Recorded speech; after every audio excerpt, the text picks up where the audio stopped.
강진혁은 자신의 집무실 통유리창 너머로 보이는 서울의 화려한 야경을 바라보며 깊은 한숨을 내뱉었다. 대한민국 재계 순위권에 드는 태성그룹의 후계자이자 현직 사장인 그에게 도시의 불빛은 아름다운 풍경이 아니라 거대한 체스판 위의 말들처럼 보였다. 최근 추진 중인 신도시 개발 사업은 이사회의 극심한 반대에 부딪혔고 믿었던 측근들조차 그의 등 뒤에서 권력의 향방을 가늠하며 조용히 계산기를 두드리고 있었다. 어깨를 짓누르는 무거운 책임감과 보이지 않는 적들의 칼날은 그를 만성적인 불면증과 신경성 두통의 넷으로 몰아넣은 지 오래였다. 운명이라는 것은 거창한 사건이 아니라 이처럼 아주 사소한 이끌림에서 시작된다는 사실을 진혁은 아직 깨닫지 못한 상태였다. 하지만 그가 그 작은 문을 다시 여는 순간 자신의 견고했던 세계가 조금씩 균열을 일으키며 무너질 것임을 예감하고 있었다. 권력과 재력이라는 갑옷을 입고 평생을 살아온 남자에게 아무런 무장도 하지 않은 여자의 진심이 닿았을 때 벌어질 파장은 이미 시작되었다. 진혁은 시계를 보며 해가 지기만을 기다렸고 그의 마음은 이미 화려한 집무실을 떠나 서울 변두리의 고요한 카페 테이블에 가닿아 있었다. 진혁은 회의실 테이블 끝에 앉아 전략기획본부장의 열띤 브리핑을 듣고 있었지만 그의 시선은 서류 너머 허공에 머물러 있었다. 본부장은 경쟁사의 점유율 침탈 방안과 공격적인 마케팅 비용 집행에 대해 목소리를 높였으나 진혁의 귀에는 공허한 소음처럼 웅웅거릴 뿐이었다. 평소라면 단번에 허점을 찔러 상대방을 당혹해 했을 그였지만 지금은 머릿속에 맴도는 은은한 원두 향기와 서윤의 무심한 눈빛이 더 선명했다. 그는 펜을 돌리며 문득 자신이 평생 쌓아온 이 거대한 성벽이 사실은 아주 얇은 유리판 위에 세워진 것이 아닌가 하는 기묘한 불안감에 휩싸였다. 회의가 끝나고 비서가 가져온 에스프레소는 평소와 다름없이 최고급 원두로 내려진 것이었으나 진혁은 한 모금 마시자마자 미간을 찌푸리며 잔을 밀어냈다. 기계적인 완벽함이 만들어낸 그 맛은 차가웠고 어딘지 모르게 비어있는 느낌이었으며 어젯밤 그 작은 공간에서 느꼈던 온기가 전혀 없었다.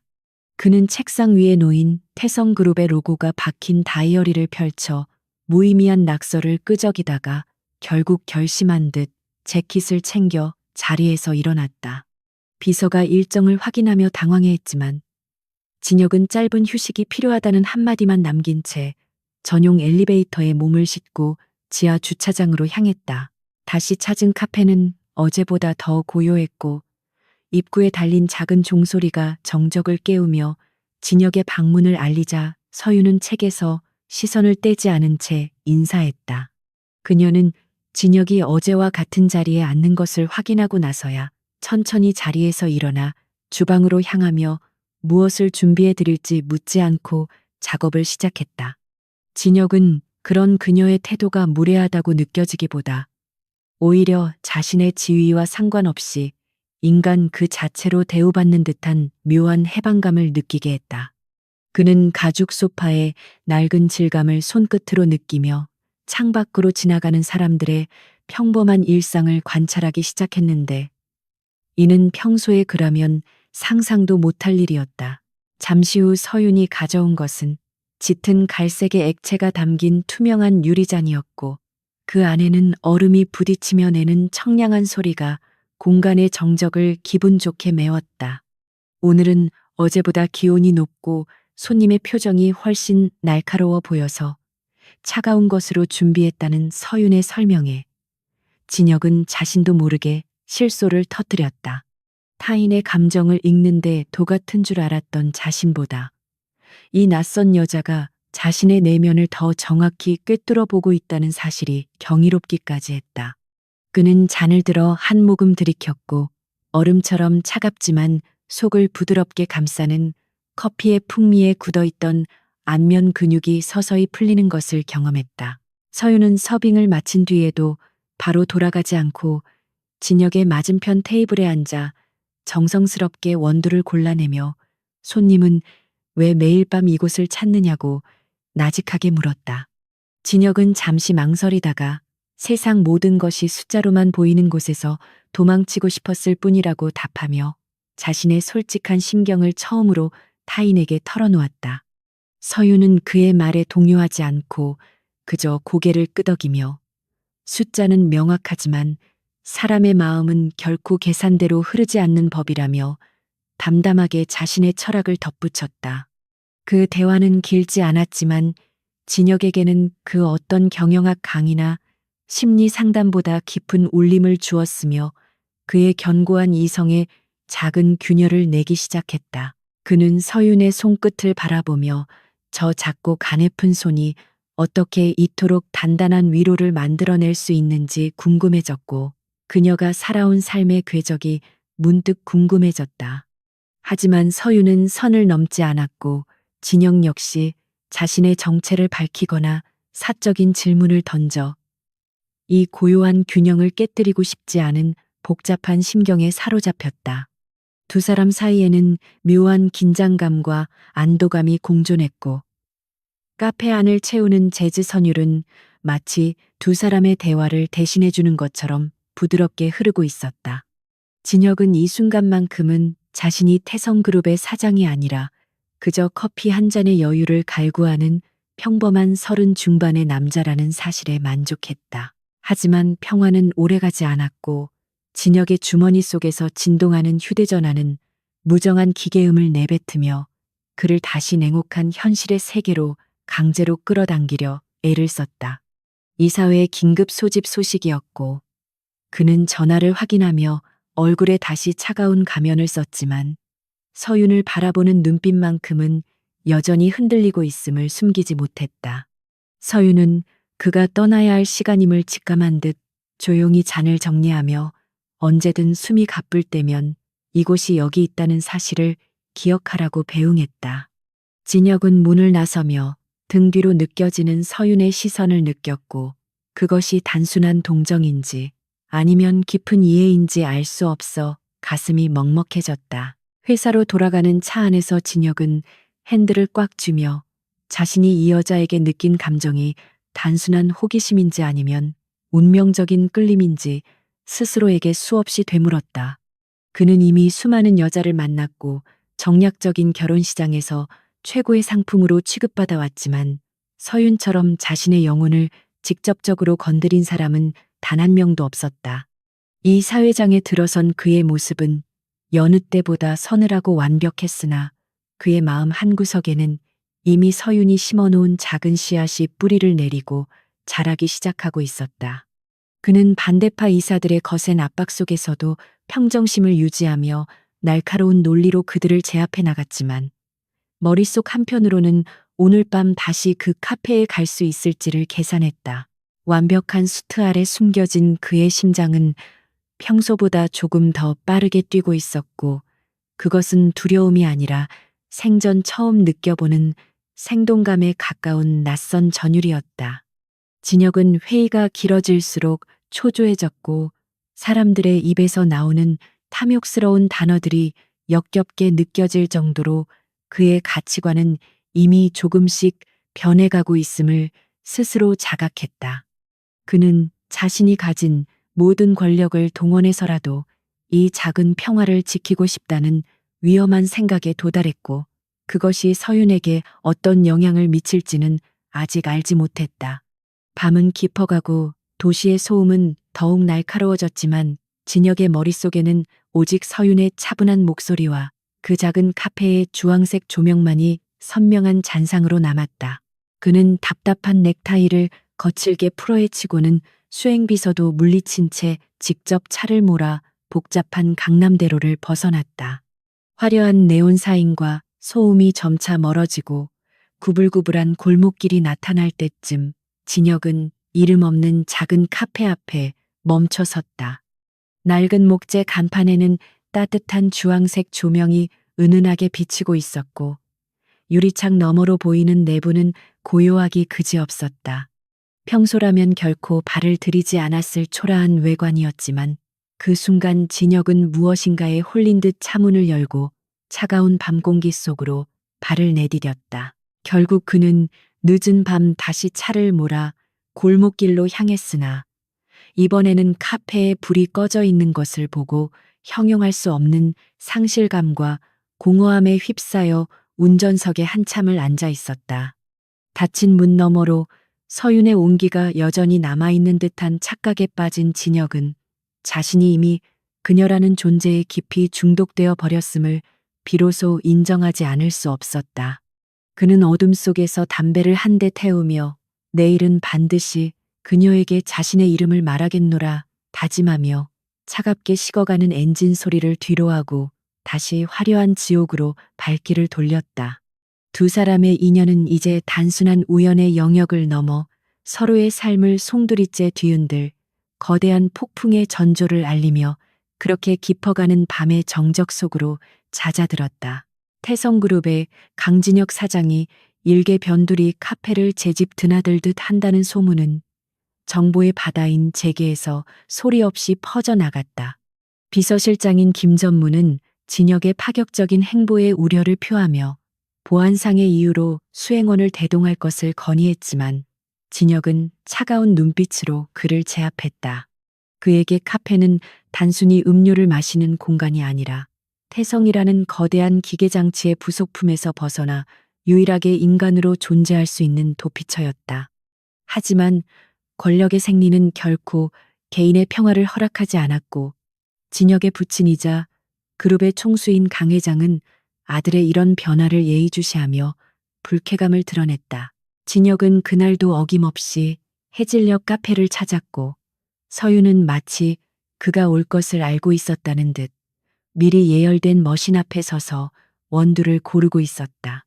그는 평소보다 훨씬 고가의 시계와 구두를 착용하고 있었는데 이는 낮에 있었던 중요한 합병 조인식의 흔적이었으나 서윤의 눈에는 그저 거추장스러운 장식품일 뿐이었다.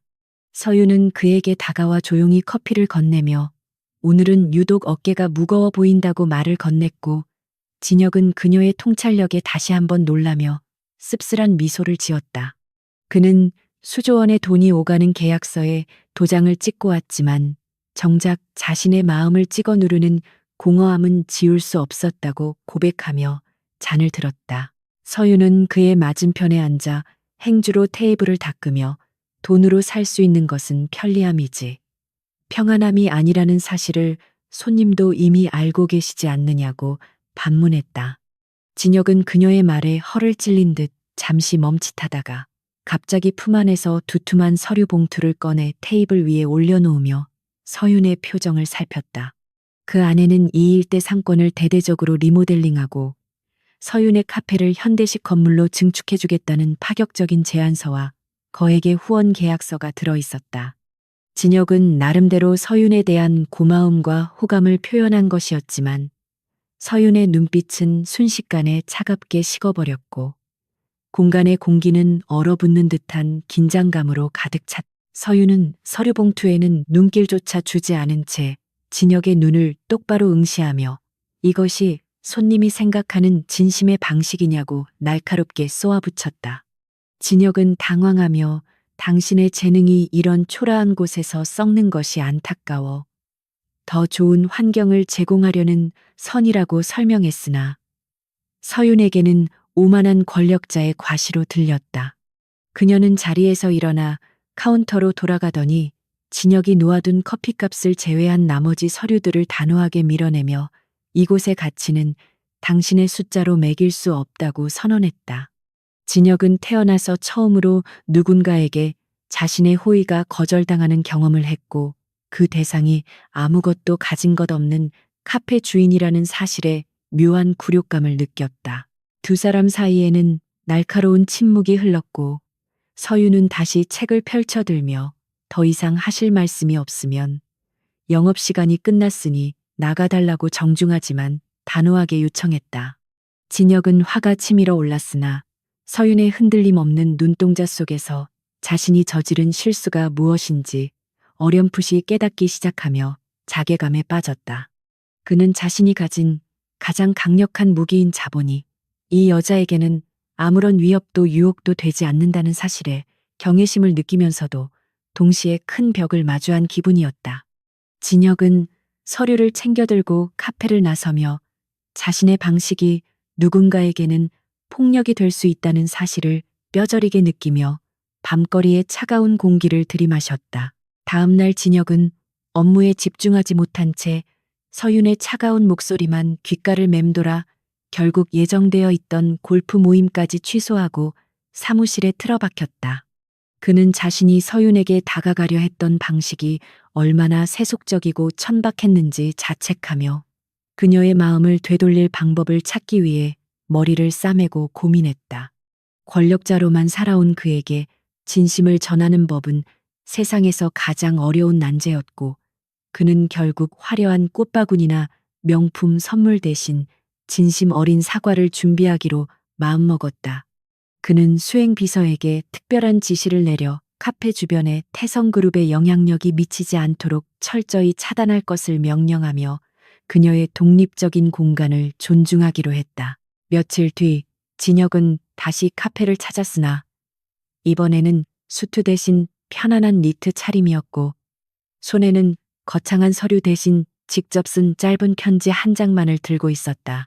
서유는 그를 보고 의외라는 표정을 지었지만 이내 평소와 같은 덤덤한 모습으로 그를 맞이했고 진혁은 낮은 목소리로 지난번의 무례함을 진심으로 사과했다. 그는 자신이 살아온 세상에서는 그것이 최선이었다고 변명하며 하지만 당신의 공간을 망치려 했던 의도는 결코 아니었음을 강조하며 그녀의 용서를 구했다. 서유는 그의 사과에서 느껴지는 의외의 소박함의 마음이 조금 풀린 듯 직접 내린 차 한 잔을 건네며 사과는 말보다 행동으로 보여주는 것이라고 덧붙였다. 진혁은 그날 이후 카페에서 더 이상 비즈니스 이야기를 꺼내지 않았고 서윤 역시 그를 대하는 태도에 서서히 온기를 담기 시작하며 두 사람의 관계는 새로운 국면을 맞이했다. 그는 서윤에게 커피를 배우고 싶다고 청했고 서윤은 기꺼이 그의 스승이 되어 원두의 산지와 볶는 정도에 따라 달라지는 섬세한 맛의 차이를 가르쳤다. 진혁은 뜨거운 물을 조심스럽게 부으며 자신의 거칠었던 성격이 조금씩 다듬어지는 것을 느꼈고 서윤은 그런 그의 서툰 손길을 지켜보며 미소를 지어 보였다. 두 사람의 대화는 경영이나 돈이 아닌 계절의 변화와 책의 구절, 그리고 이름 모를 사람들의 살아가는 이야기로 풍성하게 채워지기 시작했다. 하지만 이러한 평화는 태성그룹 내의 반대 세력들에게 좋은 먹잇감이 되었고 진혁의 이복 동생인 강진우는 형의 약점을 잡기 위해 카페 주변에 사람을 붙였다.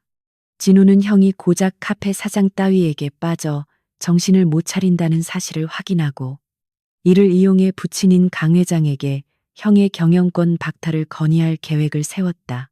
진혁은 자신을 향해 조여오는 음모의 그림자를 감지하고 있었으나 서윤과 함께하는 이 짧은 시간만큼은 그 모든 위협으로부터 자유로워지고 싶은 욕망을 억누르지 못했다.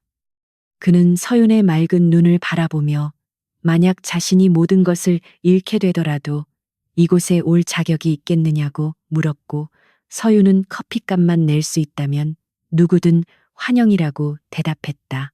카페 문을 열고 들어서자마자 코끝을 스치는 것은 진한 원두의 향기와 정체를 알 수 없는 편안한 나무 냄새였다. 카운터 뒤에서 책을 읽고 있던 한서윤은 고개를 들어 무표정하지만 맑은 눈동자로 불쑥 나타난 낯선 이방인을 응시했다. 진혁은 맞춤 제작된 고가의 수트를 입고 있었지만 그의 눈빛은 며칠 밤을 지새운 듯 충혈되어 있었고 안색은 창백하기 그지없었다.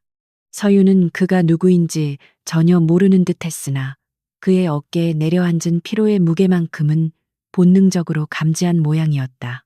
그녀는 조용히 자리에서 일어나 부드러운 목소리로 주문을 도와드리겠다고 짧게 인사를 건넸다. 그 농담 섞인 진심에 진혁은 가슴 밑바닥에서 뜨거운 무언가가 울컥 치밀어 오르는 것을 느꼈고 자신이 지켜야 할 것이 태성의 왕좌가 아니라 바로 이 작은 공간임을 직감했다. 그는 서윤의 손을 잡고 싶은 충동을 간신히 억제하며 오늘 밤도 이 커피 한 잔의 온기로 내일을 살아갈 힘을 얻는다고 고백하며 어둠 속으로 몸을 숨겼다.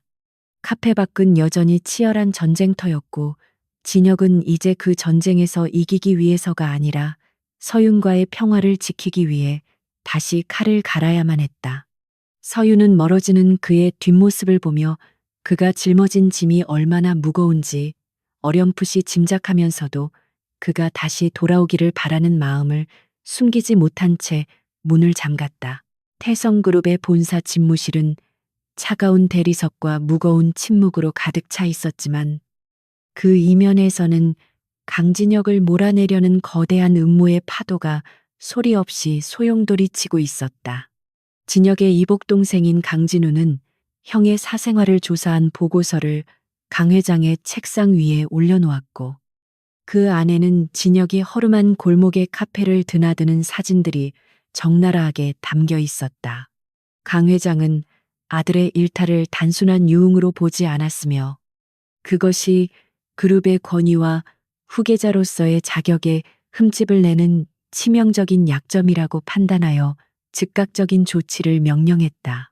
진혁은 자신을 감시하는 시선이 노골적으로 변했음을 감지했으나 오히려 그럴수록 서윤의 카페가 주는 정서적 안식에 더욱 깊이 침잠하며 현실의 압박으로부터 도피하고 싶어 했다.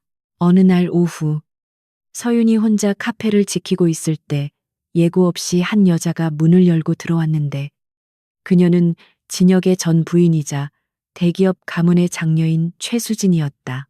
수진은 화려한 명품 코트와 서늘한 분위기로 카페의 소박한 공기를 단숨에 압도하며 카운터에 앉아 서윤을 머리끝부터 발끝까지 차가운 시선으로 훑어내렸다. 그녀는 메뉴판도 보지 않은 채 서윤에게 진혁이 왜 이곳에 오는지 알 것 같다며 남자의 일시적인 방황은 흔한 일이지만 그것이 분수를 모르는 착각으로 이어져서는 안 된다고 경고했다. 서윤은 수진의 무례한 언사에도 동요하지 않고 차분하게 물을 한 잔 따라 내놓으며 이곳은 누구에게나 열려있는 공간일 뿐 그 이상의 의미를 부여하는 것은 손님의 몫이라고 응수했다. 수진은 서윤의 의연한 태도에 오히려 자존심이 상한 듯 입술을 깨물며 진혁이 가진 배경과 책임감이 당신 같은 사람이 감당할 수 있는 수준이 아님을 직구로 날렸다. 그녀는 가방에서 거액의 수표가 든 봉투를 꺼내 테이블에 내던지듯 놓으며 이 동네를 떠나 조용히 사라지는 것이 서로에게 가장 깔끔한 결말이 될 것이라고 차갑게 덧붙였다. 서윤은 수표를 빤히 바라보다가 가볍게 미소를 지으며 진혁이 왜 당신과의 삶에서 숨이 막혔을지 이제야 조금은 알 것 같다고 말해 수진의 얼굴을 순식간에 일그러뜨렸다. 수진은 분노로 몸을 떨며 자리에서 일어났고 서윤은 떠나는 그녀의 등 뒤에 대고 손님이 두고 가신 오만함은 이곳에 어울리지 않으니 다시 가져가라고 단호하게 말하며 수표를 돌려주었다. 그날 저녁 카페를 찾은 진혁은 서윤의 표정이 평소보다 조금 더 가라앉아 있음을 눈치채고 조심스럽게 안부를 물었으나 서윤은 수진의 방문에 대해 한마디도 언급하지 않았다. 그녀는 그저 진혁에게 오늘따라 커피 맛이 유독 쓸지도 모른다며 평소보다 오래 볶은 원두를 내놓았고 진혁은 그 쓴맛 뒤에 숨겨진 서윤의 인내와 고뇌를 본능적으로 느꼈다. 진혁은 수진이 자신을 대신해 서윤을 찾아갔을지도 모른다는 의심이 들었지만 차마 입 밖으로 내어 물어보지 못한 채 잔을 든 손에 힘을 주며 자신의 무능함에 대한 자괴감을 씹어 삼켰다. 그는 자신이 서윤을 보호하고 있다고 믿었지만 실상은 자신의 존재 자체가 그녀의 평온한 일상을 파괴하는 가장 큰 위협이 되고 있다는 사실을 뼈저리게 실감했다. 밤이 깊어지자 진혁은 서윤에게 자신이 처한 복잡한 가게 상황과 권력 다툼에 대해 조금씩 털어놓기 시작했고 서윤은 묵묵히 경청하며 그의 상처받은 내면을 어루만져 주었다. 그는 자신이 태어날 때부터 정해진 궤도를 한 번도 벗어나 본 적이 없었으며 서윤을 만난 이후에야 비로소 자신이 원하던 삶이 무엇인지 진지하게 고민하게 되었다고 고백했다. 서윤은 그의 고백에 잠시 눈을 감았다가 뜨며 누군가의 기대를 충족시키기 위해 사는 삶은 화려해 보일지 몰라도 결국 속이 텅 빈 인연과 다를 바 없다는 뼈아픈 조언을 건넸다. 두 사람 사이에는 연민과 애정, 그리고 보이지 않는 계급의 벽이 교차하며 팽팽한 긴장감을 만들어냈고 빗줄기가 창문을 두드리는 소리가 그들의 대화 사이사이를 메웠다. 한편 진혁의 숙적인 강진우는 서윤의 과거를 캐내기 위해 뒷조사를 이어가던 중 그녀가 카페를 운영하게 된 배경에 숨겨진 슬픈 사연이 있음을 알아내고 이를 이용할 계획을 세웠다. 그는 서윤이 가장 소중하게 여기는 가치를 무너뜨림으로써 진혁을 심리적으로 고립시키고 이 사회의 여론을 악화시켜 그를 경영 일선에서 퇴진시키려는 치밀한 덫을 놓기 시작했다. 진혁은 아직 동생의 구체적인 움직임을 파악하지 못한 채 서윤과의 짧은 만남에서 얻는 위안에만 집착하며 자신이 가진 권력을 어떻게 휘둘러야 이 작은 행복을 지킬 수 있을지 고심했다. 하지만 그는 권력이란 양날의 검과 같아서 지키려 하면 할수록 더 많은 피를 불러온다는 사실을 간과하고 있었으며 이는 조만간 그에게 가혹한 대가로 돌아올 것이었다. 서윤은 진혁이 떠난 뒤 혼자 남은 카페에서 창밖의 어둠을 보며 자신이 시작한 이 감정이 과연 감당할 수 있는 성질의 것인지 자문하며 깊은 한숨을 내쉬었다. 그녀는 진혁이라는 남자가 주는 따뜻함이 좋았지만 그를 둘러싼 차가운 세계가 자신을 삼켜버릴지도 모른다는 공포감을 완전히 떨쳐낼 수는 없었기에 마음의 빗장을 조금씩 더 걸어 잠갔다. 그녀는 진혁의 수트에서 풍기는 고급스러운 향수 냄새와 자신의 옷에 밴 구수한 커피 향기가 결코 섞일 수 없는 기름과 물과 같다는 사실을 매 순간 상기하며 스스로를 다잡았다. 그러나 이미 깊어질 대로 깊어진 마음은 이성의 통제를 벗어나 있었고 서윤은 내일 다시 문을 열고 들어올 진혁의 모습을 상상하며 자신도 모르게 입가에 쓴웃음을 지었다. 진혁은 집으로 돌아가는 길에 수행비서로부터 강 회장이 내일 아침 긴급 가족 회의를 소집했다는 연락을 받았고 그것이 자신과 서윤에 대한 심판의 자리가 될 것임을 직감했다. 그는 핸들을 꽉 잡은 채 눈동자를 번뜩이며 만약 아버지가 서윤을 건드린다면 자신은 태성이라는 왕국을 버릴 준비가 되어 있는지 스스로를 시험대에 올리며 밤의 도로를 질주했다. 도시의 화려한 조명은 여전히 차가웠고 그가 속한 세상은 단 한 점의 흐트러짐도 용납하지 않는 냉혈한들의 전쟁터였기에 그의 결단은 더욱 무겁고 처절할 수밖에 없었다.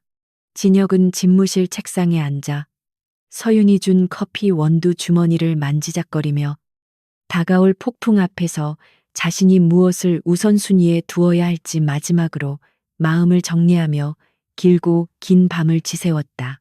다음 날 아침 태성그룹 가문의 저택에는 팽팽한 전운이 감돌았고 진혁은 당당한 걸음걸이로 회의실에 들어섰으나 그의 내면은 이미 서윤을 향한 걱정으로 검게 타들어가고 있었다. 강 회장은 진혁을 향해 싸늘한 일가를 날리며 카페 사장과의 부적절한 관계를 당장 정리하라고 명령했으나 진혁은 처음으로 아버지의 눈을 똑바로 쳐다보며 거부의 뜻을 분명히 밝혔다. 그는 자신이 지키고자 하는 것은 단순한 여자가 아니라 상실해버린 자신의 인간성이라고 항변했지만 권력의 눈먼 노회한 회장에게 아들의 진심 어린 호소는 그저 유약한 감상주의로밖에 들리지 않았다. 회의실을 나온 진혁은 곧바로 서윤에게 전화를 걸려 했으나 이미 그녀의 카페 주변에 검은 정장을 입은 사내들이 배치되었다는 보고를 받고 급히 차를 몰아 그녀에게 달려갔다. 진혁은 메뉴판을 보지도 않은 채 그저 가장 독한 커피를 달라고 짧게 내뱉으며 구석진 자리의 소파에 몸을 깊숙이 파묻었다. 서윤은 잠시 그를 바라보다가 말없이 원두를 갈기 시작했고 이내 기계적인 소음 대신 정교한 손길이 만드는 물줄기 소리가 공간을 채웠다. 그녀는 진혁이 요구한 독한 에스프레소 대신 따뜻한 김이 모락모락 피어오르는 드립 커피 한 잔을 그의 앞에 조심스럽게 내려놓았다. 진혁은 눈을 가늘게 뜨며 자신이 주문한 것과 다르다는 사실을 지적하려 했지만 서윤의 차분한 목소리가 먼저 공기를 갈랐다. 하지만 그가 도착했을 때 카페는 이미 아수라장이 되어 있었고 서윤은 깨진 유리 파편들 사이에서 망연자실한 표정으로 주저앉아 있었으며 그녀의 눈동자에는 깊은 배신감과 슬픔이 서려 있었다. 진혁은 그녀를 품에 안으려 했으나 서윤은 그의 손길을 거부하며 차가운 목소리로 당신의 세상이 결국 나의 평화를 부쉈다고 원망 섞인 진심을 내뱉어 진혁의 가슴을 난도질했다. 두 사람 사이에 놓인 보이지 않는 장벽은 이제 물리적인 파괴를 통해 그 실체를 드러냈고 진혁은 자신이 그녀를 사랑한다는 명목하에 저지른 잔인한 결과를 목도하며 절망의 구렁텅이로 떨어졌다. 비 내리는 오후 작은 카페의 깨진 유리창 사이로 흘러나오는 것은 향긋한 커피 향기가 아니라 부서진 꿈과 상처받은 영혼들의 비명뿐이었다. 강진혁은 바닥에 흩어진 유리 파편들을 하나하나 손으로 주워 담으려 했지만 서윤의 차가운 시선이 그의 움직임을 완전히 멈춰 세웠다. 그녀의 눈동자에는 조금 전까지 남아있던 일말의 유대감조차 사라진 채 오직 낯선 타인을 향한 경계심과 깊은 회의감만이 서늘하게 가라앉아 있었다. 서윤은 부들부들 떨리는 손으로 깨진 화분을 치우며 당신이 이곳에 발을 들인 순간부터 이 평화는 예정된 파국을 향해 달리고 있었다는 사실을 왜 몰랐느냐고 나직하게 물었다. 진혁은 아무런 대답도 할 수 없었으며 자신이 가진 막강한 권력이 정작 소중한 사람의 일상을 지켜내기는커녕 파괴하는 흉기로 돌변했다는 사실에 처참한 패배감을 맛보아야 했다. 카페 내부는 난장판이 되었고 은은했던 원두 향기는 깨진 집기들과 들이친 빗물에 섞여 비릿한 냄새로 변해버렸으며 이는 두 사람의 일그러진 관계를 상징하는 듯했다. 진혁은 이 모든 것이 자신의 이복 동생인 진우나 아버지의 지시임을 직감하고 분노로 몸을 떨었지만 지금 당장 서윤에게 해줄 수 있는 사과나 위로는 그 어떤 것도 진심으로 닿지 않을 것임을 알고 있었다. 서윤은 자리에서 일어나 진혁을 향해 문을 가리키며 더 이상 손님의 신분으로도 당신을 환영할 수 없으니 이 지옥 같은 현실을 가지고 당신의 화려한 성으로 돌아가라고 축객령을 내렸다. 진혁은 그녀의 단호한 태도 앞에 무릎이라도 꿇고 싶은 심정이었으나 마지막 남은 자존심보다 더 큰 죄책감이 그의 발걸음을 무겁게 밖으로 밀어내며 빗줄기 속으로 이끌었다. 회사로 돌아온 진혁은 곧장 강진우의 사무실로 들이닥쳐 그의 멱살을 잡으려다 멈추고는 짐승 같은 눈빛으로 동생을 노려보며 비겁한 수단을 동원한 대가를 반드시 치르게 하겠다고 경고했다. 진우는 여유로운 미소를 지으며 형이 고작 카페 하나 때문에 이성을 잃는 모습을 보니 태성의 미래가 참으로 걱정된다며 오히려 이 사회의 분위기를 언급하며 진혁을 심리적으로 압박했다. 진혁은 동생의 도발에 말려들지 않으려 애쓰며 집무실로 돌아와 카페를 부순 용역업체의 배후를 철저히 조사하라고 지시했고 그 과정에서 자신의 비서실마저 아버지의 감시하에 있었다는 사실을 깨닫고 고립무원의 처지에 놓였음을 실감했다. 그는 이제 단순히 사랑을 지키는 문제가 아니라 자신을 억죄는 거대한 태성이라는 굴레로부터 스스로를 증명해내야 하는 절체절명의 순간에 직면하게 되었다. 며칠 동안 진혁은 카페 근처에 얼씬도 하지 못했지만 매일 밤 사람을 보내 서윤의 상황을 살피게 했고 그녀가 카페 문을 닫은 채 칩거 중이라는 소식을 접하며 가슴이 찢어지는 고통을 느꼈다. 그는 서윤이 거절할 것을 알면서도 익명으로 카페 수리비와 위로금을 전달하려 했으나 서윤은 보낸 이가 누구인지 확인하지도 않고 그 봉투를 그대로 반송하며 자신의 자존심을 지켜냈다. 서윤은 어두운 카페 안에서 홀로 앉아 진혁이 남기고 간 흔적들을 바라보며 그와 나누었던 짧은 대화들이 얼마나 위험하고 달콤한 독이었는지 되새기며 마음을 정리하려 애썼다. 그녀에게 진혁은 구원자가 아니라 자신의 평범한 삶을 송두리째 흔들어 놓은 침략자였고 그에 대한 연민이 깊어질수록 자신이 입을 상처 또한 비례한다는 사실을 너무나 잘 알고 있었다. 진혁은 이대로 물러설 수 없다고 판단하여 그룹의 자금줄을 쥐고 있는 주요 주주들을 개별적으로 만나며 자신만의 세력을 구축하기 시작했고 이는 아버지인 강 회장에 대한 정면 도전이나 다름없었다. 그는 비즈니스 파트너들에게 냉철한 이성을 보여주면서도 가슴 한구석에는 서윤의 슬픈 눈망울을 품고 있었으며 그것이 그를 더욱 강하고 치밀한 승부사로 변모하게 만드는 원동력이 되었다. 그는 권력을 얻어야만 서윤을 지킬 수 있다는 모순된 결론에 도달했고 이를 위해 자신의 모든 인맥과 정보를 총동원하여 진우의 비자금 의혹을 파헤치는 등 반격을 준비했다. 두 형제 사이의 갈등은 이제 단순한 후계구도 싸움을 넘어 한 여자의 삶을 둘러싼 도덕적 가치와 권력의 정당성을 묻는 심리적 전쟁으로 확산되었다. 어느 늦은 밤, 진혁은 다시 한번 용기를 내어 서윤의 카페를 찾아갔고 닫힌 문 앞에서 한참을 서성이다가 문틈으로 새어나오는 작은 빛을 발견하고는 조심스럽게 노크를 했다. 서윤은 문을 열어주지 않은 채 안에서 누구냐고 물었고 진혁은 나직하지만 힘있는 목소리로 당신의 카페를 예전처럼 돌려놓을 수는 없겠지만 당신의 마음만은 반드시 되돌리고 싶다고 고백했다. 그는 자신이 태성이라는 이름을 버릴 각오까지 하고 있음을 내비치며 진심을 호소했지만 문 너머의 서윤은 침묵을 지키다가 결국 당신의 이름은 버려질 수 있어도 당신의 과거는 결코 사라지지 않는다는 차가운 대답만을 남겼다. 진혁은 그 말 속에 담긴 뼈아픈 진실을 받아들여야만 했고 자신이 쌓아온 모든 것이 서윤에게는 그저 거추장스러운 장식품에 불과하다는 사실을 다시금 통감했다. 다음 날부터 진혁은 공격적인 경영 행보를 보이며 진우의 세력을 하나둘씩 무너뜨려 갔고 그 과정에서 보여준 그의 단호함과 냉혹함은 사내외에 큰 파장을 일으키며 그를 진정한 지도자로 각인시키기 시작했다. 하지만 성공의 가도를 달릴수록 진혁의 내면은 점점 더 황폐해져 갔으며 화려한 연회장에서도 그는 서윤이 내려주던 그 쌉쌀한 커피 한 잔의 맛을 그리워하며 홀로 위스키 잔을 기울였다. 그는 승리가 코앞에 왔음을 직감하면서도 정작 그 승리의 끝에 서윤이 함께하지 않는다면 이 모든 투쟁이 무슨 의미가 있을까 하는 근본적인 회의감에 휩싸여 밤잠을 설쳤다.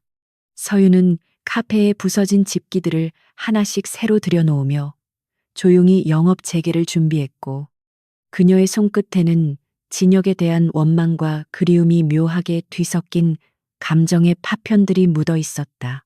강 회장은 아들의 반란에 당황하면서도 한편으로는 진혁의 성장에 내심 흡족해하며 그를 진정한 후계자로 인정하기 위한 마지막 시험으로 서윤과의 완전한 결별을 요구하는 최후 통첩을 보냈다.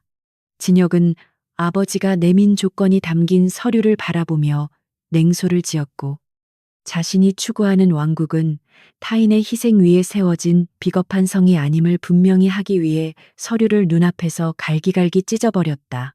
그는 이제 아버지의 그늘에서 벗어나 자신만의 길을 가기로 결심했으며 그 길의 끝에는 반드시 서윤이 서 있는 카페의 문이 있기를 간절히 바라는 마음으로 마지막 승부수를 던졌다.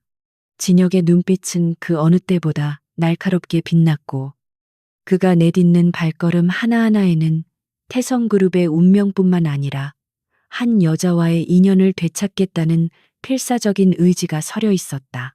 서윤은 카페 재오픈 당일 첫 손님으로 들어온 진혁을 보고도 놀라지 않았으며 그가 가져온 꽃다발 대신 그가 입은 옷에 묻은 비바람의 흔적에 먼저 시선이 머물렀다.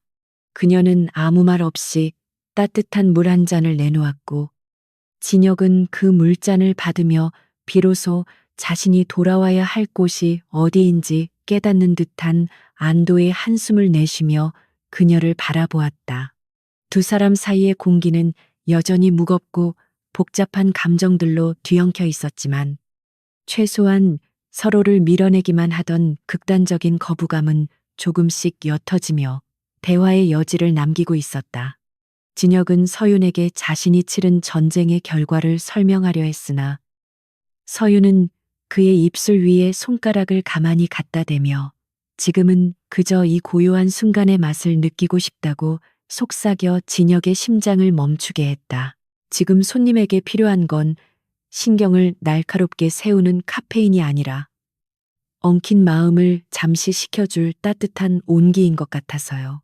서윤의 말은 지극히 평범했으나 날선 비판과 아첨에만 익숙해져 있던 진혁의 가슴 한구석을 날카롭게 파고들었다. 그는 반박할 말을 찾지 못한 채 김이 서린 잔을 손으로 감싸 쥐었고 손바닥을 타고 전해지는 온기에 아주 잠깐 근육의 긴장이 풀리는 것을 느꼈다. 커피 한 모금을 머금자 혀끝을 감도는 쌉싸름한 맛 뒤로 은은한 단맛과 산미가 조화롭게 어우러지며 머릿속을 짓누르던 통증이 마법처럼 잦아들었다. 이날의 재회는 결코 해피엔딩의 시작이 아니라 더 큰 시련과 선택을 예고하는 서막에 불과했음을 두 사람은 직감적으로 알고 있었지만 적어도 서로를 향한 진심만큼은 부정하지 않기로 약속했다. 진혁은 서윤의 손을 잡으려다 그녀의 거친 손마디를 보고는 자신의 화려한 손이 부끄러워져 다시 거두어들였고 서윤은 그런 그의 서툰 배려를 보며 아주 작게 미소 지어 보였다. 밖에서는 여전히 태성그룹의 운명을 가를 거대한 소용돌이가 치고 있었지만 이 작은 카페 안만큼은 시간마저 멈춘 듯한 착각을 불러일으키는 기묘한 평온함이 두 사람을 감싸 안았다. 진혁은 이제 자신이 가진 모든 것을 잃더라도 서윤의 곁에서 이 커피 향기를 지키겠다는 위험한 맹세를 가슴속 깊이 새기며 다가올 내일의 폭풍을 맞이할 준비를 마쳤다. 비가 그친 뒤에 서울 도심은 차가운 습기를 머금고 있었지만 서윤의 카페 안은 오랜만에 피어오른 온기로 가득 찼다.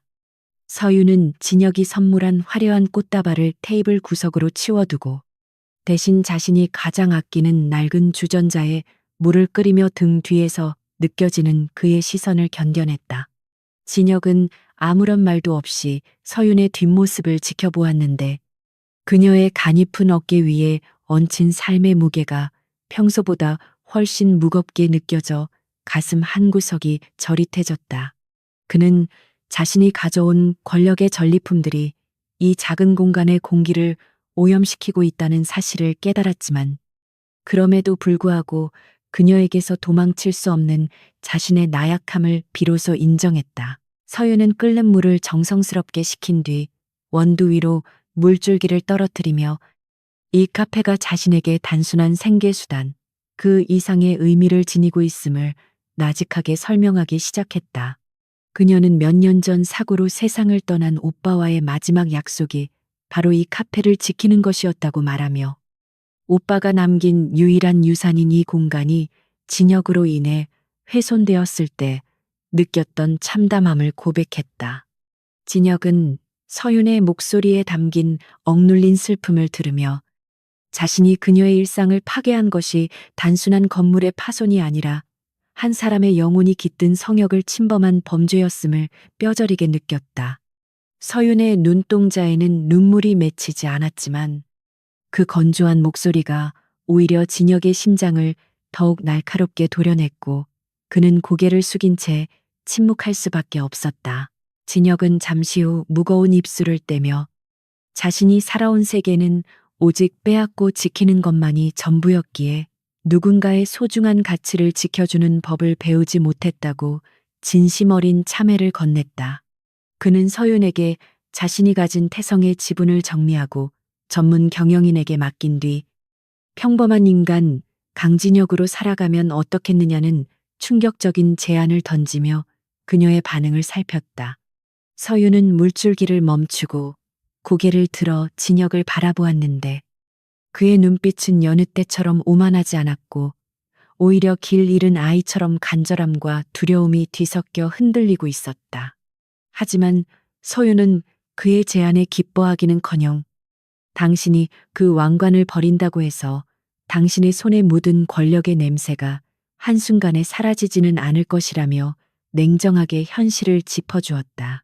두 사람 사이에는 다시 한번 팽팽한 긴장감이 감돌았고 서윤은 완성된 커피를 진혁 앞에 놓으며 이것이 자신이 줄 수 있는 마지막 위로가 되길 바란다고 선을 그었다. 그녀는 진혁이 태성을 떠나는 것이 자신을 위한 선택이라기보다 현실의 압박으로부터 도망치고 싶은 그의 비겁한 욕망일지도 모른다고 지적하며 진정으로 속죄하고 싶다면 자신의 자리를 지키며 책임 있는 변화를 만들어내라고 충고했다. 진혁은 서윤의 통찰력에 다시 한번 압도당하며 자신이 생각했던 희생이 사실은 또 다른 형태의 무책임함이었다는 사실을 깨닫고 깊은 자괴감에 빠져 한참 동안 잔을 비우지 못했다. 카페 밖은 여전히 어두웠고 멀리서 들려오는 자동차 경적 소리는 두 사람이 처한 냉혹한 현실, 세계의 부름처럼 날카롭게 정적을 깨뜨리고 있었다. 밤이 깊어갈수록 대화는 더욱 깊은 내면의 심연으로 흘러갔으며 진혁은 자신이 한 번도 타인에게 보여주지 않았던 유년 시절의 상처와 어머니의 부재에 대한 그리움을 서윤에게 털어놓았다. 서윤은 그의 이야기를 들으며 재벌가의 화려한 껍데기 속에 갇힌 한 남자의 고독이 자신의 가난보다 더 지독할 수도 있다는 사실을 처음으로 이해하게 되었다. 그녀는 진혁의 차가운 손을 가만히 덮어주며 우리는 각자의 지옥에서 살아가고 있지만 적어도 이 순간만큼은 서로의 온기를 나누는 평범한 인간일 뿐이라고 말해 진혁의 얼어붙은 마음을 녹였다. 그 접촉은 짧았지만 강렬했고 진혁은 생전 처음 느껴보는 타인의 순수한 위로에 눈시울이 붉어지는 것을 참기 위해 창밖으로 시선을 돌려 어둠을 응시했다. 한편 진혁의 부재를 틈타 태성그룹 내부에서는 그를 배신자로 몰아세우는 움직임이 본격화되었고 김전무를 비롯한 측근들조차 강 회장의 서슬퍼런 압박에 못 이겨 진혁에게 등을 돌리기 시작했다. 강 회장은 진혁이 카페 사장에게 빠져 그룹의 존립을 위태롭게 하고 있다는 명분을 내세워 임시 주주총회를 소집했고 이는 진혁을 경영권에서 완전히 배제하려는 선전포고와 다름없었다. 진혁은 휴대폰으로 전해오는 긴박한 상황 보고를 확인하면서도 서윤의 곁을 떠나고 싶지 않은 강한 갈망에 휩싸였으나 서윤은 그의 흔들리는 눈빛을 보고는 이제 당신의 전장으로 돌아갈 시간이라고 독려했다. 그녀는 진혁이 도망친 남자로 남기를 원치 않았으며 자신이 사랑할 수 있는 남자는 자신의 삶에 책임을 지는 당당한 사람이어야 한다는 무언의 메시지를 보냈다. 진혁은 자리에서 일어나 정장을 매만지며 서윤에게 반드시 승리해서 돌아오겠다고 약속했고 서윤은 그에게 내일 아침에 쓸 신선한 원두 한 봉지를 건네며 승패보다 중요한 것은 당신 자신을 잃지 않는 것이라고 당부했다. 그는 카페 문을 나서며 평소보다 더 단단한 걸음걸이로 차에 올랐고 백미러에 비친 자신의 모습이 이전의 냉혈한 사장과는 분명히 다른 무엇인가를 품고 있음을 느꼈다. 서윤은 멀어지는 차의 뒷모습을 보며 이제 자신이 던진 주사위가 어떤 결과를 가져올지 신에게 기도하는 마음으로 카페의 불을 하나씩 끄고 정적 속으로 몸을 숨겼다. 그녀의 마음속에도 진혁이라는 이름이 깊이 새겨져 지울 수 없는 흔적이 되었지만 그 인연이 축복이 될지 재앙이 될지는 여전히 안개 속에 가려져 있었다. 진혁은 본사로 향하는 차 안에서 전략기획팀에게 전화를 걸어 반격 시나리오를 가동하라고 지시했고 그의 목소리에는 서윤과의 대화를 통해 얻은 단단한 평정심과 명확한 목적의식이 서려 있었다. 그는 이제 단순히 태성을 지키기 위해서가 아니라 서윤이 말한 책임 있는 변화를 실천하기 위해 자신의 권력을 어떻게 재배치해야 할지 치밀하게 계산하며 도심의 야경 속으로 뛰어들었다. 그의 머릿속에는 이 사회를 설득할 논리적인 데이터들이 빼곡히 들어차 있었지만 가슴 한구석에는 여전히 서윤이 건네준 원두의 향기가 남아 그를 지탱해주는 유일한 버팀목이 되어주고 있었다. 태성그룹의 거대한 빌딩 숲은 거대한 괴물처럼 그를 기다리고 있었고 진혁은 그 아가리 속으로 당당히 걸어 들어가 자신의 운명을 건 마지막 결전을 준비했다. 다음 날 새벽 태성그룹 본사 로비에는 기자들과 주주들로 인사인해를 이루었으며 진혁이 등장하자 수많은 카메라 플래시가 터져 나와 그의 앞길을 하얗게 가리며 긴장감을 고조시켰다. 진혁은 흔들림 없는 태도로 기자들의 질문을 뒤로 한 채 회의장으로 향했고 그곳에는 이미 그를 심판하기 위해 모인 이사진들과 차가운 표정의 강 회장이 그를 기다리고 있었다.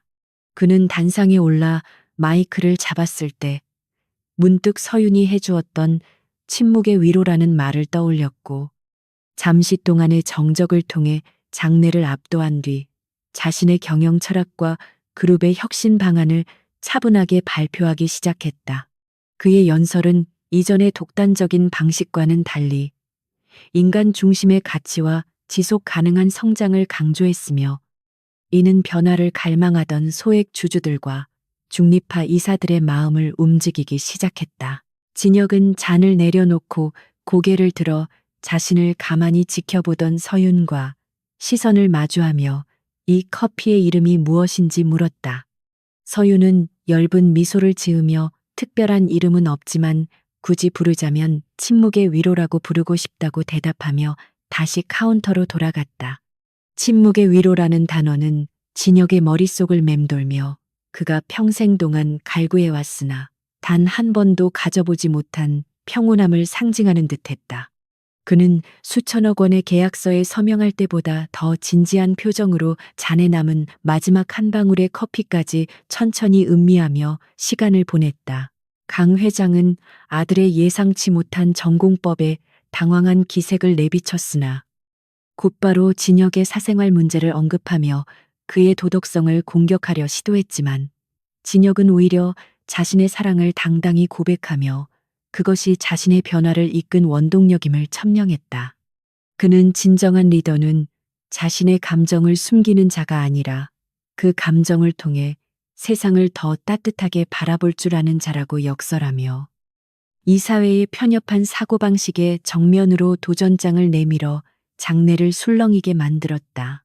서윤은 텔레비전 뉴스를 통해 진혁의 당당한 모습을 지켜보며 자신도 모르게 두 손을 모아쥐었고 그가 짊어진 십자가가 얼마나 무겁고 눈부신 것인지 깨달으며 멀리서나마 그에게 힘을 보냈다.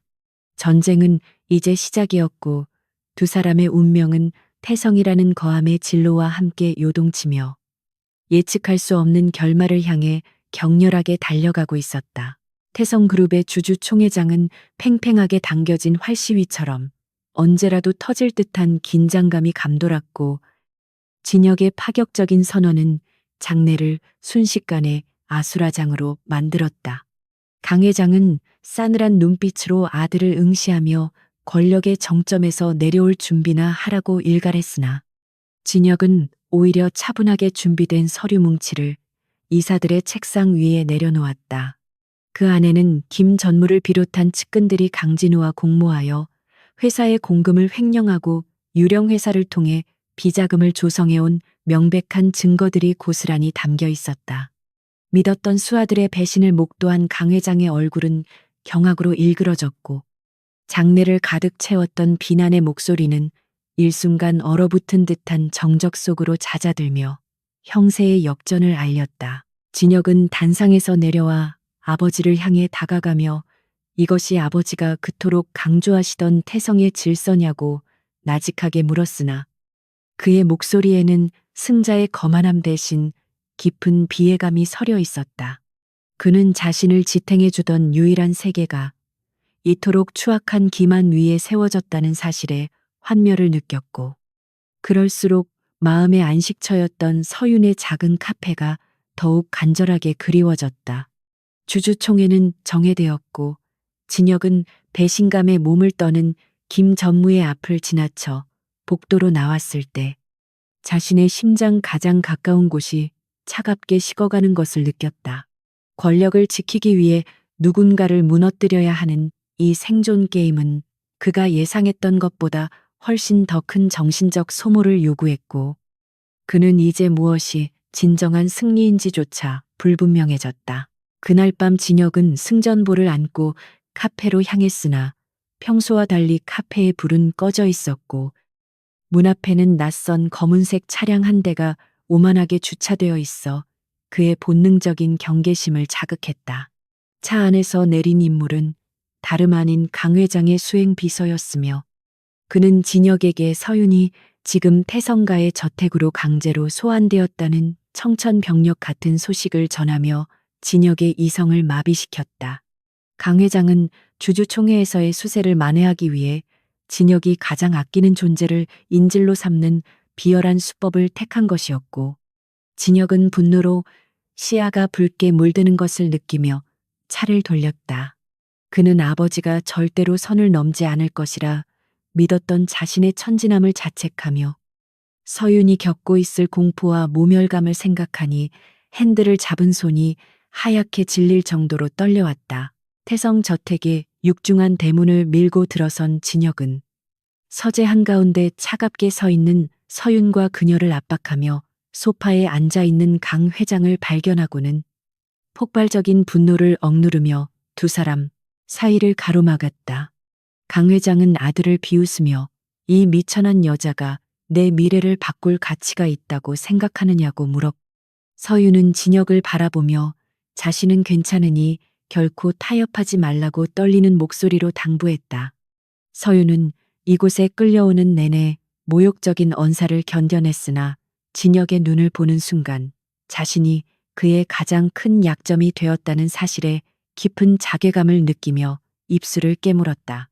진혁은 아버지에게 더 이상 자신을 시험하지 말라고 경고하며 서윤의 손을 단단히 잡았고, 그 온기는 차가운 권력의 공간에서 유일하게 살아있는 생명력처럼 두 사람을 연결해 주었다. 강 회장은 끝까지 고집을 꺾지 않는 아들을 향해 모든 직위와 상속권을 박탈하겠다고 선언했으나 진혁은 오히려 주머니에서 사직서를 꺼내 테이블 위에 던지며 그 낡은 왕좌를 기꺼이 포기하겠다고 응수했다.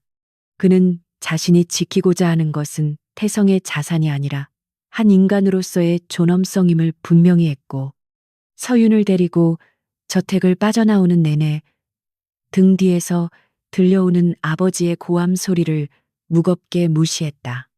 차에 올라탄 서윤은 한참 동안 말이 없다가 결국 참아왔던 눈물을 터뜨렸고, 진혁은 그녀를 갓길에 세운 뒤 어깨를 감싸 안으며 미안하다는 말밖에는 건넬 수 없는 자신의 초라한 진심에 가슴 아파했다. 서윤은 진혁이 자신 때문에 모든 것을 잃었다는 사실에 가슴이 찢어지는 듯 했지만 진혁은 오히려 이제야 비로소 진정한 자유를 얻은 것 같다며 씁쓸한 미소를 지어 보였다. 두 사람은 밤바다가 보이는 한적한 곳으로 향했고, 진혁은 차 안에서 서윤에게 자신이 내린 결정이 결코 충동적인 것이 아니었음을, 오랫동안 꿈꿔왔던 해방의 시작이었음을 담담하게 고백했다. 서윤은 그의 고백을 들으며 이 남자가 짊어진 삶의 무게가 얼마나 가혹했는지 다시금 깨달았고, 이제는 자신이 그의 버팀목이 되어주어야 한다는 묘한 책임감과 애정을 동시에 느꼈다. 하지만 현실은 냉혹했고 태성그룹의 후계자라는 방패가 사라진 진혁에게는 사회적인 매장과 경제적 압박이라는 거대한 파도가 기다리고 있었으며, 이는 서윤에게도 직접적인 위협이 될 것이 분명했다. 그럼에도 불구하고 두 사람은 서로의 손을 놓지 않았고 달빛 아래 부서지는 파도 소리를 들으며 앞으로 다가올 시련을 함께 견뎌내기로 소리 없이 맹세하며 밤을 지새웠다. 다음 날 진혁의 사퇴 소식은 모든 언론의 일면을 장식하며 대한민국을 뒤흔들었고, 그는 화려한 사장실 대신 서윤의 좁은 카페 주방에서 서투른 손길로 원두를 나르며 새로운 일상을 시작했다. 사람들은 그를 미친 사람 취급하거나 사랑에 눈먼 한심한 재벌로 치부했지만, 진혁은 난생 처음 제 손으로 번 돈으로 서윤과 소박한 식사를 나누는 매 순간마다 형용할 수 없는 충만함을 경험했다. 그러나 서윤은 진혁이 가끔 창밖을 보며 짓는 공허한 표정을 놓치지 않았고, 그가 수만 명을 거느리던 리더로서의 본능과 야망을 완전히 지울 수 없음을 알기에 남몰래 깊은 고민에 빠졌다.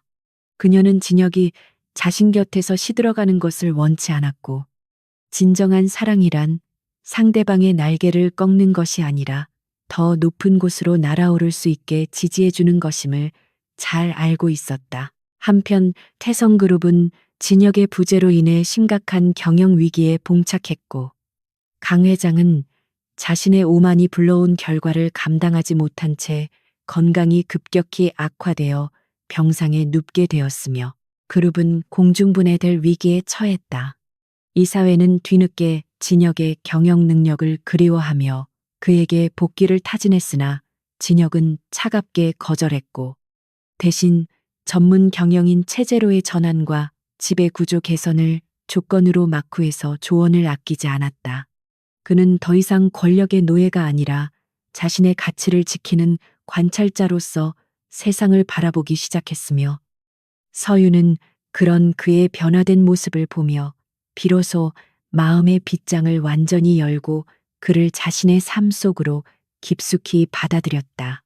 두 사람의 관계는 이제 단순한 연인을 넘어 서로의 영혼을 치유하고 성장을 돕는 동반자의 관계로 승화되었으며, 카페의 커피 향기는 그 어느 때보다 깊고 풍성한 맛을 내기 시작했다.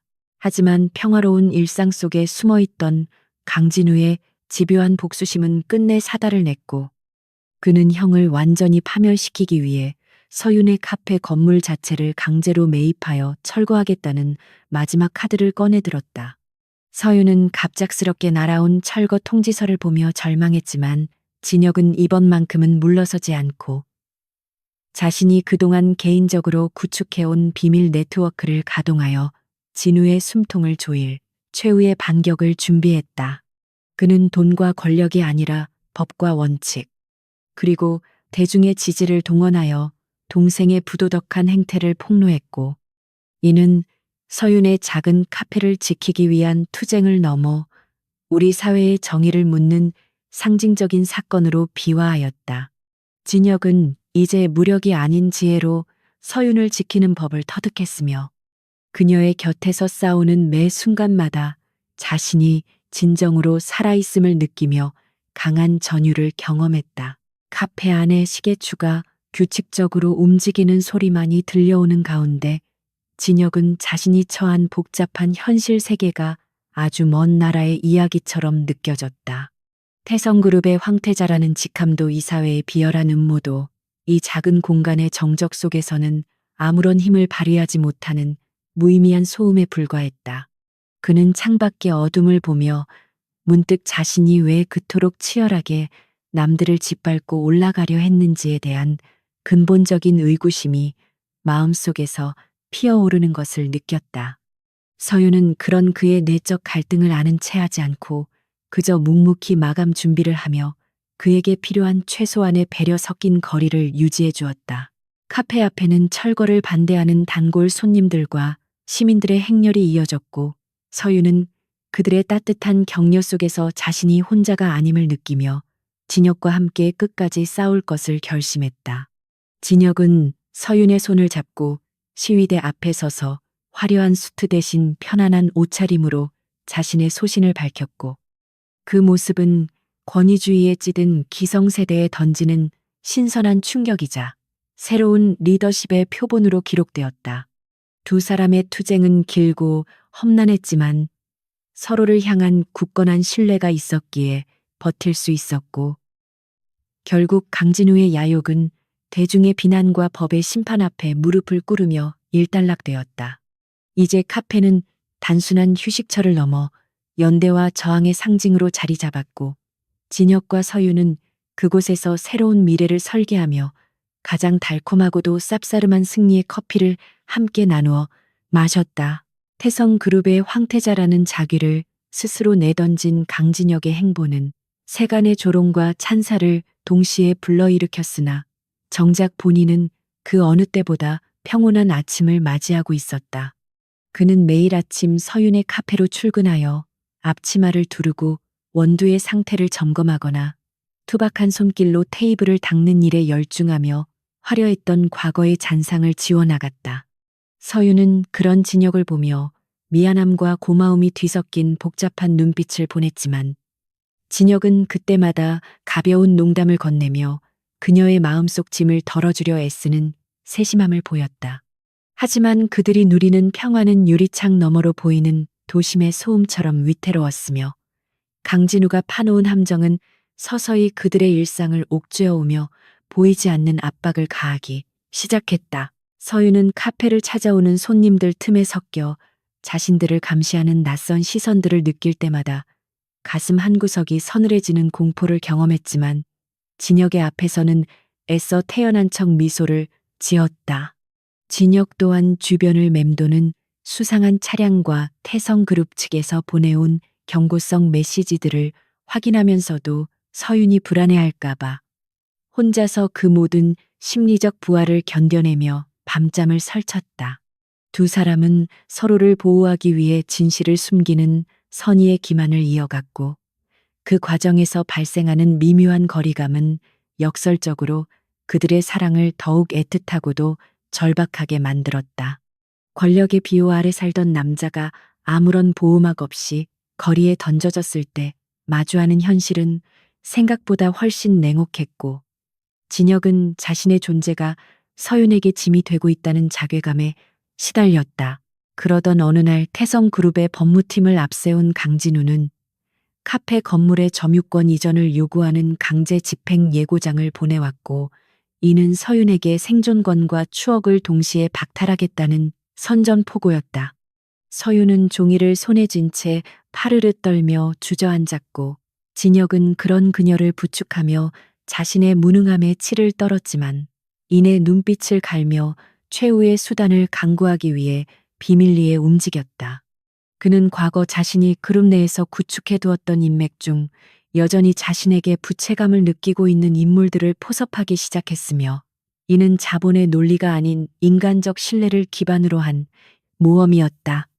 진혁은 서윤에게 잠시 자리를 비우겠다고 말한 뒤 화려한 조명이 가득한 호텔 연회장으로 향했는데, 그곳에는 태성의 몰락을 바라는 경쟁사들의 핵심 인물들이 모여 있었다. 진혁은 그들 앞에서 태성그룹의 치명적인 내부 기밀을 거래 조건으로 내걸지 않았으며, 대신 자신이 가진 경영 노하우와 시장 분석 데이터를 제공하는 대가로 서윤의 카페를 보호해 줄 것을 요구했다. 경쟁사 대표들은 고작 작은 카페 하나를 지키기 위해 자신의 미래 가치를 파는 진혁의 제안에 실소를 금치 못했지만, 그의 눈에서 뿜어져 나오는 광기 어린 진심에 압도되어 거래를 수락했다. 진혁은 돌아오는 차 안에서 자신이 다시 진흙탕 싸움에 발을 들였다는 사실에 씁쓸해졌지만, 서윤의 미소를 지킬 수만 있다면 악마와의 계약이라도 기꺼이 맺겠다는 일념으로 마음을 다잡았다. 서윤은 늦게 돌아온 진혁의 옷에서 풍기는 낯선 향수 냄새와 피로가 가득한 안색을 보며 그가 자신을 위해 또다시 무거운 짐을 짊어졌음을 직감하고 가슴 아파했다. 다음날 카페를 찾은 강진우는 의기양양하게 철거반을 동원했으나 그들 앞을 가로막은 것은 태성그룹보다 더 큰 자본력을 가진 대형 로펌과 경쟁사의 보안 요원들이었기에 상황은 급변하기 시작했다. 진우는 형이 어떻게 이런 배우를 마련했는지 경악하며 분노를 터뜨렸지만, 법적으로 완벽하게 무장된 방어막 앞에서 할 수 있는 것이라고는 비겁한 폭언을 내뱉는 것뿐이었다. 진혁은 동생을 향해 차갑게 미소 지으며, 이제 네가 상대해야 할 것은 형이 아니라 네가 무시했던 그 거대한 시장의 법칙이라고 일갈하며 서윤의 어깨를 감싸 안고 당당히 맞섰다. 서윤은 진혁의 옆모습을 바라보며 이 남자가 자신을 위해 왕관을 버린 것이 아니라 더 크고 단단한 마음의 성벽을 쌓았음을 깨닫고 그를 향한 무한한 신뢰를 보냈다. 하지만 강진우는 여기서 멈추지 않고 서윤의 과거 사생활에 대한 악의적인 루머를 인터넷에 퍼뜨려 그녀의 사회적 명예를 실추시켰고 카페는 순식간에 비난의 화살을 받는 표적이 되었다. 단골들은 떠나갔고 카페 앞은 자극적인 기사를 노리는 기자들과 유튜버들로 인산인해를 이루었으며 서윤은 집 밖으로 나가는 것조차 두려워할 정도로 극심한 대인기피증 증세를 보이기 시작했다. 진혁은 자신의 부주의가 서윤을 또 다른 지옥으로 몰아넣었다는 생각에 괴로워하며 밤마다 그녀의 침대 옆을 지키며 울음을 삼키는 서윤의 손을 꼭 잡아주는 것 외에는 해줄 수 있는 게 없었다. 그는 이제 법적인 대응을 넘어 여론을 되돌리기 위한 정교한 심리전을 준비했으며 서윤의 진심이 담긴 커피 한 잔이 어떻게 세상을 변화시켰는지 증명하기 위한 기획을 세웠다. 그는 평소 카페를 아꼈던 조용한 단골 손님들 중 사회적 영향력이 있는 예술가와 작가들을 찾아가 진심으로 도움을 청했고 그들은 서윤이 건넸던 따뜻한 위로를 기억하며 기꺼이 그녀의 방패가 되어 주었다. 서윤에 대한 미담과 진정성 있는 글들이 온라인을 메우기 시작하자 악의적인 루머는 힘을 잃었고 대중은 태성그룹이라는 거대 권력이 힘없는 개인을 어떻게 짓밟으려 했는지에 대해 분노하기 시작했다. 진혁은 이 기회를 놓치지 않고 공식 석상에 직접 나타나 자신의 모든 치부를 드러내며 서윤은 무고한 피해자임을 호소했고 그의 진정성 어린 눈물은 차가운 대중의 마음을 움직이는 결정타가 되었다. 서윤은 텔레비전을 통해 자신을 위해 모든 것을 내던지는 진혁을 보며 비로소 어둠 속에서 걸어나와 그의 손을 잡을 용기를 얻었으며 두 사람은 함께 카메라 앞에 서기로 결심했다. 화려한 조명 아래 선 두 사람은 화려한 수사학 대신 자신들이 카페에서 나누었던 소박한 대화와 커피 한 잔의 소중함에 대해 이야기했고 그 모습은 조작된 자극에 지쳐있던 사람들에게 깊은 울림을 주었다. 강진우는 여론의 거센 역풍을 맞으며 경영진으로부터 사퇴 압박을 받게 되었고 강 회장은 병상에서 아들의 승전보를 들으며 자신의 교육 방식이 완전히 틀렸음을 인정하는 쓸쓸한 최후를 맞이했다. 진혁은 승리의 기쁨을 만끽하기보다 서윤과 함께 카페의 먼지를 털어내고 다시 손님을 맞이할 준비를 하는 일상의 소중함에 더 집중했으며 서윤은 이제야 비로소 진혁을 온전히 자신의 남자로 받아들였다. 하지만 그들 앞에 놓인 것은 여전히 험난한 재기의 길이었으며 태성이라는 거대한 그림자는 여전히 그들의 삶 주변을 맴돌며 호시탐탐 기회를 엿보고 있었다. 진혁은 이제 태성의 경영권에는 관심이 없었지만 그곳에서 일하는 수많은 노동자들의 삶이 위태로워지는 것을 방관할 수 없었기에 전문 경영인들을 서포트하며 새로운 상생, 모델을 제시하는 등 마쿠에서 활동했다. 서윤은 그런 그를 묵묵히 지원하며 카페를 운영했고 두 사람의 공간은 이제 단순한 사업장이 아니라 상처받은 영혼들이 모여 치유받는 성소와 같은 곳으로 변모하며 문전성시를 이루었다. 진혁은 서윤에게 언젠가 넓은 바다가 보이는 곳에 작은 농장을 짓고 함께 원두를 재배하며 살자고 약속했고 서윤은 그 약속이 곧 현실이 될 것임을 믿어 의심치 않으며 행복한 눈물을 흘렸다. 두 사람의 사랑은 권력의 정점에서 시작되어 바닥까지 추락했다가 다시 피어오른 질긴 생명력을 가졌기에 그 어떤 폭풍에도 흔들리지 않을 만큼 단단하게 뿌리를 내린 상태였다.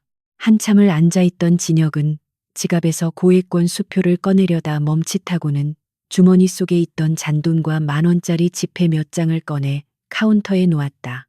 그는 나가기 전 서윤을 향해 고맙다는 말을 내뱉으려 했지만 낯선 감정에 서툴러 그저 고개를 짧게 숙이는 것으로 인사를 대신했다. 문을 열고 나가려던 찰나 뒤에서 들려오는 내일도 이 시간에는 항상 문이 열려 있을 거라는 서윤의 목소리가 진혁의 발길을 잠시 붙들었다. 차에 올라탄 진혁은 백미러로 점점 멀어지는 카페의 작은 불빛을 보며 가슴 한편이 알 수 없는 기대감으로 술렁이는 것을 부정할 수 없었다. 어느덧 카페의 창가에는 다시 주황색 조명이 따뜻하게 빛났고 진혁과 서윤은 나란히 앉아 서로의 어깨에 기댄 채 깊어가는 서울의 밤을 바라보며 조용한 승리를 자축했다. 그들이 나누는 대화에는 이제 돈이나 권력에 대한 탐욕은 사라졌고 오직 서로의 안부와 내일 내릴 커피의 온도에 대한 소소한 걱정들만이 가득 채워져 보는 이들의 마음을 훈훈하게 했다.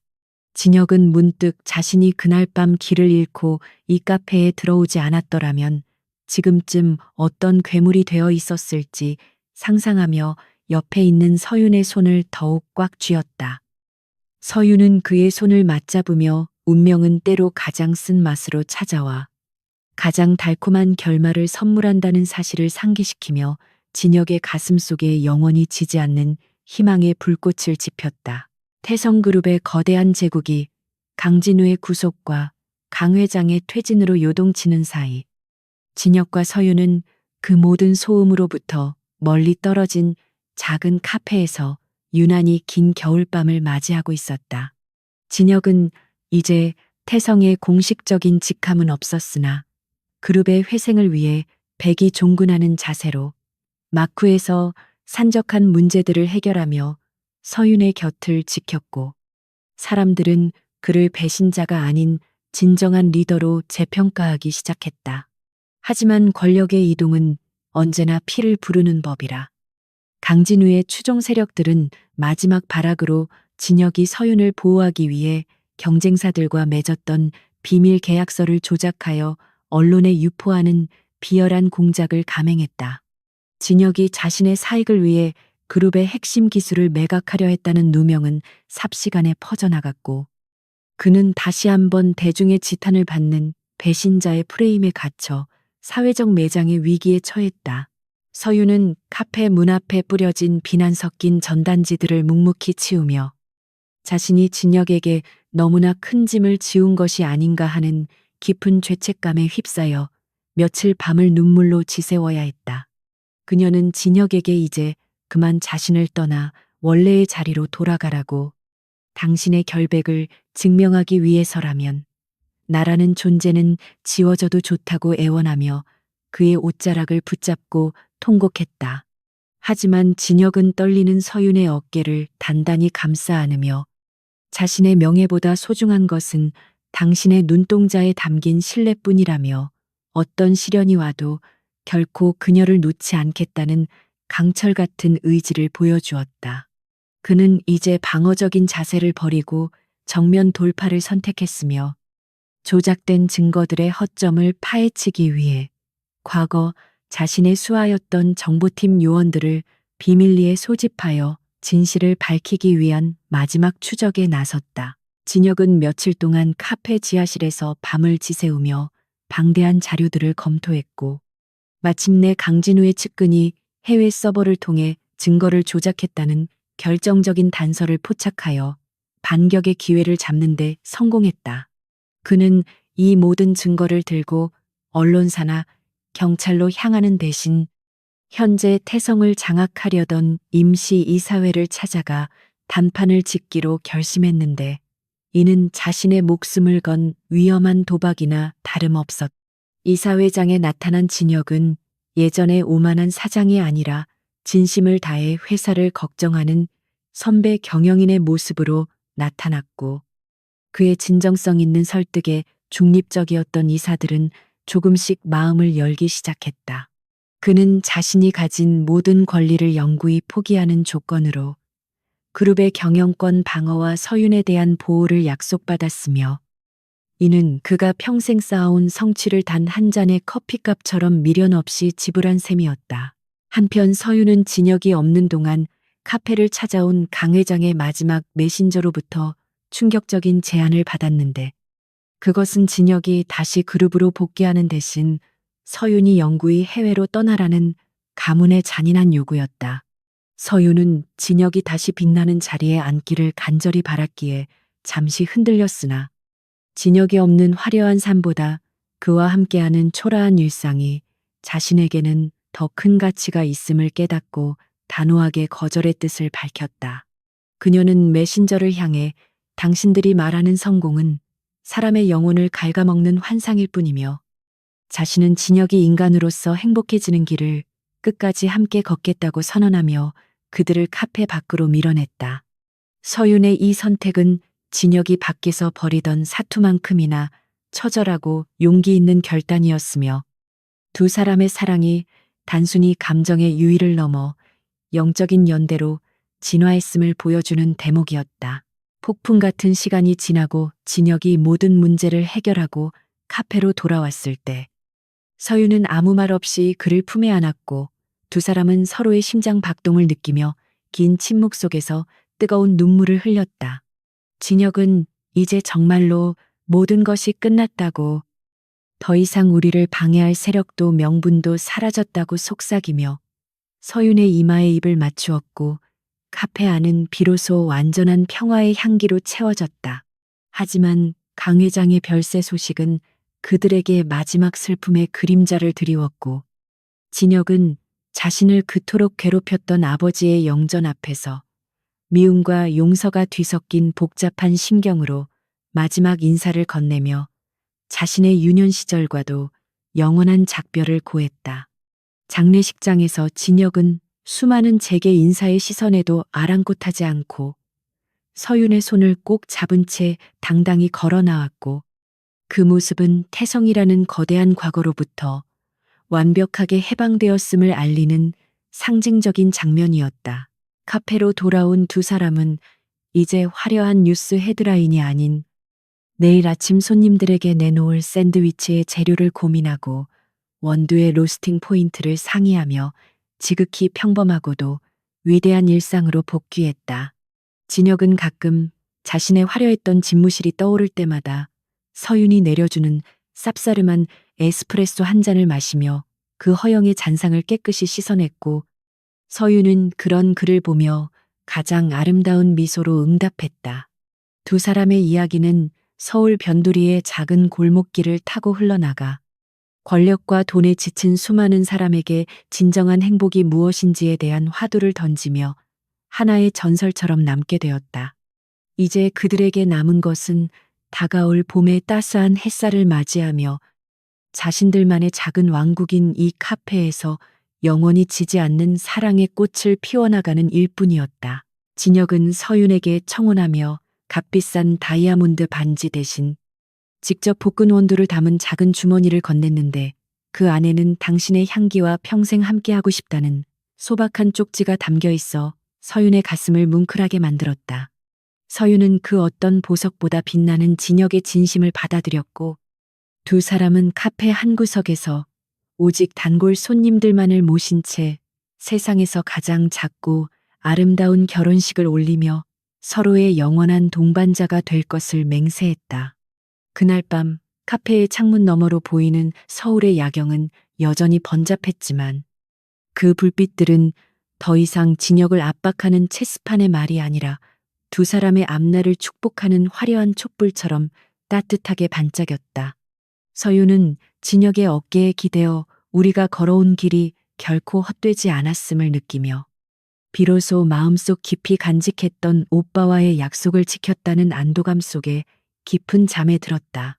하지만 운명은 그들에게 마지막 작은 장난을 준비하고 있었으니 그것은 태성그룹의 소액 주주들이 진혁을 전문 경영인으로 추대하려는 대대적인 서명 운동을 시작했다는 소식이었고 진혁은 다시 한번 선택의 기로에 서게 되었다.